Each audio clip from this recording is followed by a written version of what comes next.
Olá, galera. Professor Júlio falando. Trouxe para vocês aqui uma videoaula sobre o modelo atômico de Bohr. Tá legal? Sobre esse assunto, eu separei alguns tópicos para a gente discutir. Vou falar sobre as motivações da criação desse modelo, vou falar sobre os dados experimentais que permitiram a construção do novo modelo e vou falar sobre os postulados de Bohr e como ele explica os fenômenos observados experimentalmente, tá bom? Primeira questão da motivação. Todo modelo atômico que foi criado, que a gente conheceu em sala de aula, conheceu o modelo de Dalton, conheceu o modelo de Thomson e conheceu o modelo de Rutherford. Sempre houve uma nova descoberta que fez necessário, né, que acabou tornando necessária, a criação de um novo modelo para explicar novas explicações. Com o modelo de Bohr não foi diferente. Houve a identificação de novas experiências onde o modelo de Rutherford não conseguia explicar. Aqui em cima, né, pequenininho, tem um esquema geral de como é esse novo modelo. Ele não é tão diferente assim do modelo de Rutherford, ele também é um modelo nucleado. Ele também tem um núcleo e ele também tem uma eletrosfera onde ficam os elétrons orbitando em torno desse núcleo. O que muda aqui, o que passa a ser diferente, é que o Bohr ele vai dizer que esses elétrons eles ficam em camadas bem definidas, que era uma coisa que o Rutherford não fazia. Mas como que o Bohr chegou nesses dados, né? Primeiro de tudo, vamos lembrar algumas coisinhas que vocês já viram lá em física, né, em relação ao comportamento da luz. É a partir desses fenômenos que a gente vai disparar a necessidade de falar do modelo atômico de Bohr. Bom, o que se sabe é que a luz branca, ao incidir em um prisma, ela vai sofrer uma decomposição. Como ela é feita não por uma, mas por vários tipos de cores, essas cores elas vão se separar, elas vão sofrer níveis diferentes de refração. E quando a gente faz incidir isso no anteparo, a gente percebe que você tem as chamadas várias cores do arco-íris. Né? A luz branca, na verdade, não é um único tipo de cor, mas é a combinação de todas as cores que normalmente a gente vê sintetizado no arco-íris. Aliás, o próprio fenômeno do arco-íris é um fenômeno semelhante a esse. A gente chama isso de espectro contínuo, onde você tem todas as várias cores aqui representadas. Vamos lembrar um negocinho. Qual a diferença, por exemplo, entre a cor azul e a cor vermelha, além da óbvia diferença visual? Do ponto de vista de radiação eletromagnética, né, do ponto de vista físico, a gente vai dizer que a diferença entre a cor azul e a cor vermelha é a energia que cada um transporta. A gente sabe hoje que a luz azul ela transporta mais energia do que a cor vermelha. Então a luz branca é uma combinação de várias energias diferentes. Tá legal? Bom, o que tem a ver com o modelo de Bohr?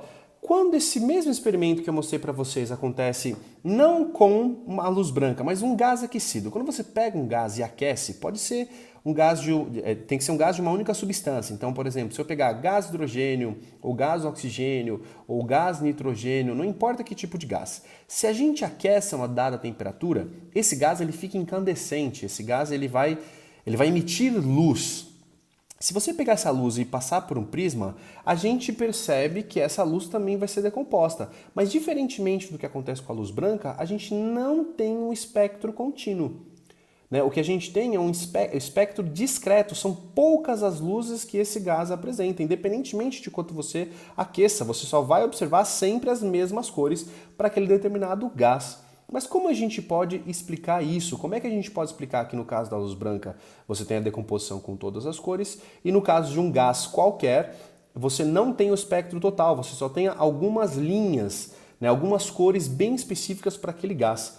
Quem vai dar uma explicação satisfatória são os chamados postulados de Bohr, que vai propor um novo modelo atômico para explicar esses fenômenos. Como é esse modelo atômico? Quais são as suas características? Então vamos dar uma olhadinha aqui. O modelo de Bohr, ele propõe um esquema bastante semelhante ao de Rutherford. Então você tem um núcleo aqui carregado positivamente e em volta você tem a eletrosfera, que é o quê? A região onde orbitam os elétrons. Só que, diferente do Rutherford, o Bohr ele vai dizer que os elétrons eles ficam em órbitas que são bem definidas. Ele diz onde o elétron ele vai ficar. Tá legal? Então, o primeiro postulado de Bohr para explicar esse novo átomo, ele vai dizer o seguinte, ó, primeiro postulado. Os elétrons giram em órbitas bem definidas. O elétron fica solto em qualquer espaço. Ele só pode girar em uma das órbitas. Eu desenhei aqui 3 órbitas, né? Então esse pontilhado é uma região onde o elétron pode estar. Eu desenhei aqui 3 órbitas, ele vai dizer que o elétron não pode ficar, por exemplo, aqui no meio. Né? Não pode ficar mais perto do que isso no núcleo. Tá legal?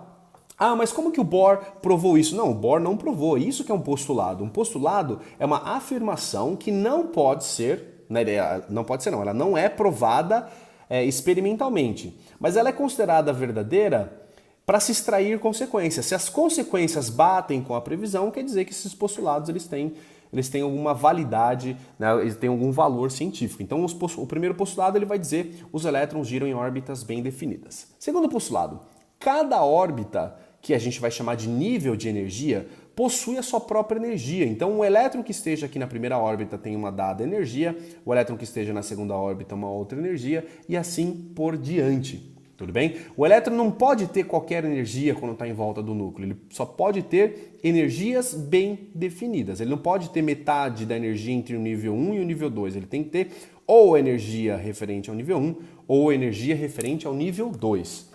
Tudo bem? Até uma curiosidade, muitos de vocês já ouviram falar sobre física quântica ou mecânica quântica.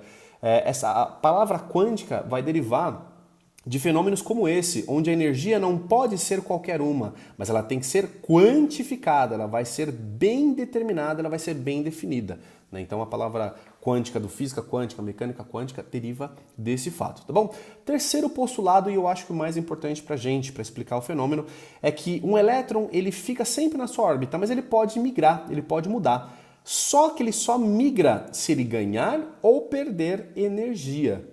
Tá legal? Esse postulado eu acho que é o mais interessante. Vamos pensar aqui que eu tenho um elétron na região mais próxima possível do núcleo. Quando eu tenho um elétron nessa região, eu digo que esse elétron se encontra no estado fundamental. É o estado onde o elétron se encontra o mais próximo possível do núcleo.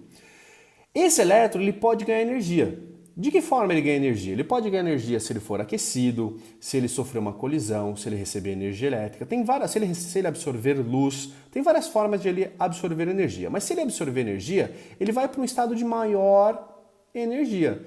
Qualquer estado maior de energia é chamado de estado excitado. Nesse caso, eu estou representando aqui uma transição entre o estado do nível 1 e o estado do nível 3. Ah, Júlio, mas poderia ser do nível 1 para o nível 2? Claro que poderia, não tem nenhum impedimento. Ele pode migrar para qualquer camada, contanto que no processo de migrar para uma camada mais externa, ele ganhe energia. Por quê? Porque quanto mais próximo do núcleo, menor a energia. Então aqui ele está num estado de menor energia. Para ele ir para um estado de maior energia, ele tem que ganhar o equivalente à diferença de energia entre o nível 1, entre o nível 3 e o nível 1. Se ele ganhar essa energia, ele vai para um estado excitado. Só que ele não fica para sempre no estado excitado. Na verdade, ele fica bem pouco tempo. A gente está falando aí na escala mais ou menos de 10 a menos 12 segundos. Né? Muito pouco. Bem pouco mesmo. E ele tende a voltar para o estado fundamental. Quando ele volta para o estado fundamental, o que acontece? Ele vai devolver a energia que ele havia absorvido.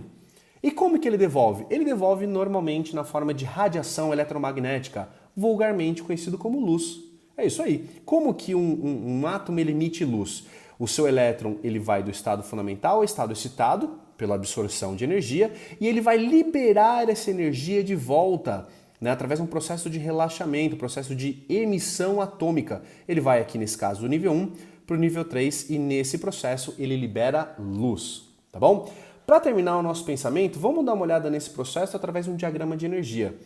Nesse diagrama eu desenhei aqui os 3 níveis que representam cada uma dessas órbitas. Se eu tiver aqui um elétron no nível 1, ele pode ganhar uma certa quantidade de energia para ir do nível 3. Então eu tenho uma seta para cima representando um processo de ganho de energia. Ele vai do nível 1 para o nível 3. Repara, ele não pode ganhar metade dessa energia, ele tem que ganhar exatamente a energia que existe entre o nível 1 e o nível 3. Tá bom? Ah, e se ele ganhasse só uma parte dessa energia? Bom, ele poderia migrar até o nível 2. E se ele ganhasse até quase o nível 3? Ele não absorve. Ele absorve só o suficiente para ir no nível 2 ou só o suficiente para ir até o nível 3. Ele não absorve valores fracionados, só valores que são justamente a diferença entre os níveis.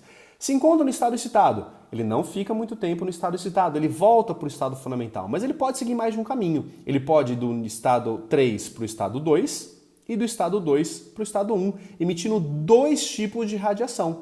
Emite radiação emite uma cor quando ele vai do nível 3 para o nível 2, emite outra cor para o nível 2, do nível 2 para o nível 1. Ou ele pode ir direto, ele pode ir do nível 3 até o nível 1 diretamente. Interessante notar, a energia liberada entre o nível 3 e o nível 2, e depois somado com a energia do nível 2 para o nível 1, vai ser igual à energia direta do nível 3 do nível 1. A energia ela não pode se perder, né? A energia ela sempre tem que se conservar. Tudo bem? Então o processo de liberação de luz envolve uma transição eletrônica do estado fundamental para o excitado e de volta do estado excitado para o estado fundamental. E aí que entra, por que as cores são sempre discretas, como o experimento mostrava?